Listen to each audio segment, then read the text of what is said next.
Uttar Pradesh police भर्ती सन 2015 के सभी साथियों को मेरा जय हिंद। साथियों,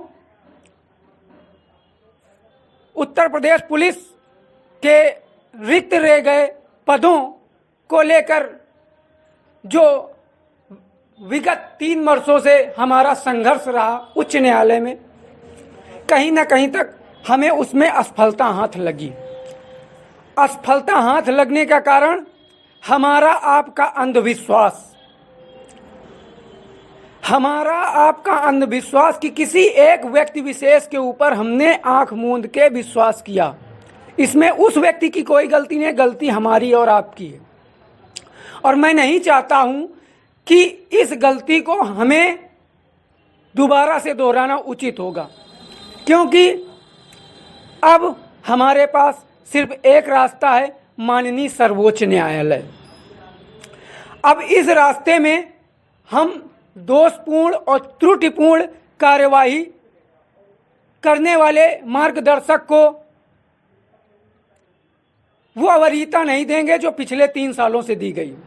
इसी वजह से इस समिति का गठन किया गया और इस समिति की अध्यक्षता व मार्गदर्शन माननीय प्रदेश अध्यक्ष श्री वीर बहादुर सिंह जी कर रहे हैं।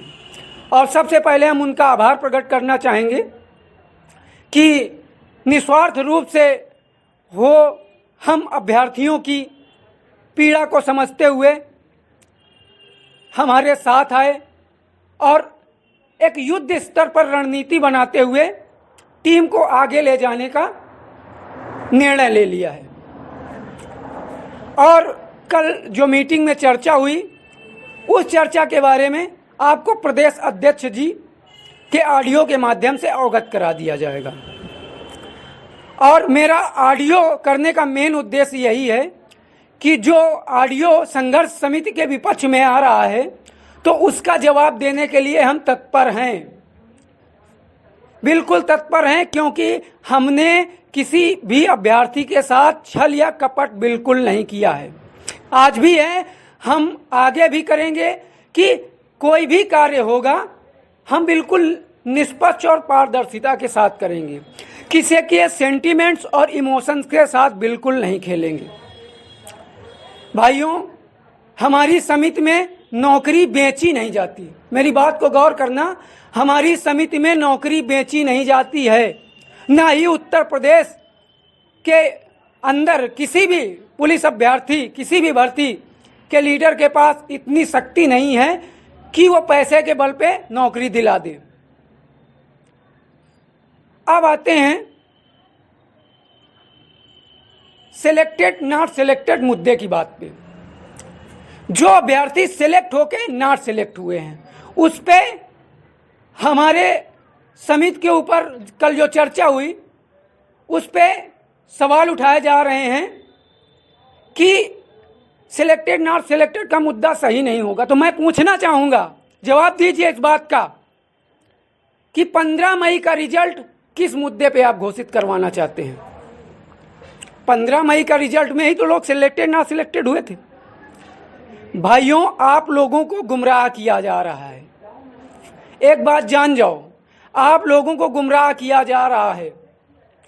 उसका मेन उद्देश्य यही है कि लड़कियों पे इमोशनल अत्याचार करके किसी न किसी माध्यम से अपना व्यापार चलाते रहें।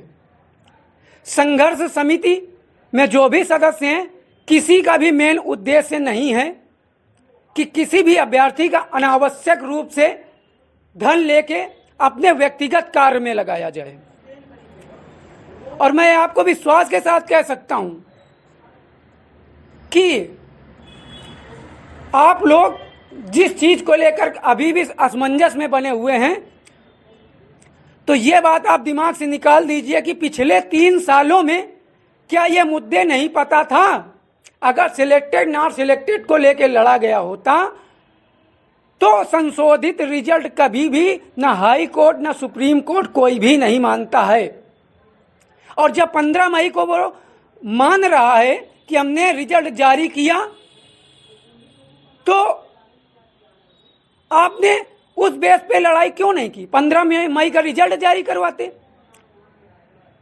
करवाते जारी, या फिर आप सिर्फ याचियों के लिए लड़े? मैं मानता हूं याचियों के लिए लड़े, तो याचियों के लिए लड़े तो उनका आपने क्यों नुकसान किया जो पॉइंट से छटे थे? जवाब दीजिए आप, उनका आपने क्यों नुकसान किया जो पॉइंट से छटे थे? हमें जवाब चाहिए। अगर हमें काउंटर किया जाएगा तो हमारी तरफ से भी काउंटर जाएगा। हमारे पास पूरे तथ्यों के सहित जवाब रखे हुए हैं, और हमारा मेन यही कहना है कि आप अनावश्यक रूप से संघर्ष समिति भी कोई टिप्पणी ना करिए, क्योंकि ना ही हमारी तरफ से कोई दोषपूर्ण कार्यवाही की जाएगी और ना ही की जा रही है। जो भी कार्य हो रहा है अभ्यर्थियों के हित में हो रहा है। अब आ रही है कि मंडल अध्यक्ष और प्रदेश अध्यक्ष और ये बनाने की बात। भाइयों, मैं एक चीज कहना चाहूंगा कि जो भी संगठन बन रहा है उसमें कोई भी अभ्यर्थी अगर जिसको लगता हो कि नहीं मैं विश्वसनीय हूं, तो 2 लोगों का ज्वाइंट अकाउंट खुलवा के दिखाइए, संघर्ष समिति कार्य करेगी। लेकिन मैं कार्य नहीं करूंगा, मैं पीछे हट जाऊंगा। कोई भी 2 अभ्यर्थी 3 लोगों का ज्वाइंट अकाउंट खुलवा के दिखाइए, मैं पीछे हट जाऊंगा। संघर्ष समिति कार्य करेगी, लेकिन अनमोल अवस्थी जुबान देता है कि मैं पीछे हट जाऊंगा, कार्य करूंगा, मेहनत करूंगा, लेकिन संघर्ष समिति से मैं पीछे हट जाऊंगा। अगर ये बात मेरी मान ली गई, 3 लोगों का ज्वाइंट अकाउंट खुलवाइए, हमारे अंदर पारदर्शिता है, तो हमने 2 लोगों का ज्वाइंट अकाउंट करवाया। हमें किसी भी अभ्यर्थी का 1 रुपया नहीं चाहिए। जो भी अभ्यर्थी चाह रहे थे कि पंकज मिश्रा जी का अकाउंट ना प्रोवाइड हो, उसमें भी हम सक्षम हुए, सहमत हुए। बरगलाइए मत, स्पष्ट रूप से जान लीजिए, बरगलाइए मत। संघर्ष समिति हर स्तर पे कार्य करना जानती है, और आज उत्तर प्रदेश पुलिस भर्ती 2015 में सक्षम कार्यकारिणी है ये, और हम पूरा प्रयास करेंगे कि हमारे सभी अभ्यर्थियों को नियुक्ति मिले और अनावश्यक रूप से कोई टिप्पणी ना की जाए, सिर्फ कार्य किया जाए। नहीं, इसी तरह से बराबर जवाब हमारे द्वारा आते रहेंगे। और भाइयों, आप लोग बिल्कुल निश्चिंत रहें, हम अपनी तरफ से पूर्ण रूप से कार्य में लग चुके हैं। हाँ, एक चीज और आपको बताना चाहेंगे कि हमें धमकी भी दी जा रही थी कि हम कागज नहीं निकलवाने देंगे, फाइल नहीं निकलवाने देंगे। कोई किसी के भविष्य का ऐसे ठेकेदार कैसे हो सकता है? हाई कोर्ट से हमें कागज नहीं निकलवाने दिया जाएगा? न्यायालय से बड़े हो गए हैं? यह चीज हमें बताइए। और जो भी अभ्यर्थी ये मेरी ऑडियो सुन रहे हैं, ये बात मेरे भाई जान लीजिए कि हमारे अंदर पारदर्शिता है, तो हम काउंटर करके जवाब दे रहे हैं। और सिलेक्टेड नॉट सिलेक्टेड के मुद्दे को उठाया जा रहा है तो हाई कोर्ट में खड़े रहने के लिए। बाकी एक भी सीट हमें मिलेगी तो पूरी 3528 सीटें भरी जाएंगी, ये मैं आपसे वादा करता हूं। एक भी सीट न्यायालय ने हमें दी तो पूरी सीटें मिलेंगी, और इसके लिए अब हम लोग लग चुके हैं। तो अनावश्यक रूप से संघर्ष समिति का कोई भी सदस्य किसी के ऊपर नहीं टिप्पणी करना चाहता है तो अनावश्यक रूप से हमें छेड़ा ना जाए, हमें कार्य करने दिया जाए। और भी कई चीजें हैं, मैं आपको बताना चाहूंगा। जो अभ्यर्थी 500 लड़के, जिन लड़कों की याचिका नहीं करवाई गई, अभी मैं उन अभ्यर्थियों का PDF ग्रुप में प्रोवाइड कर दिया जाएगा, और वो भाई चिंता न करें, हम लोग आपकी याचिका डलवाएंगे। इस चीज का जवाब दे कौन होगा? 500 लड़कों का पैसा कहां गया? अब बार बार हमें इस चीज में उग्र मत कीजिए। मैं भी ब्राह्मण हूं,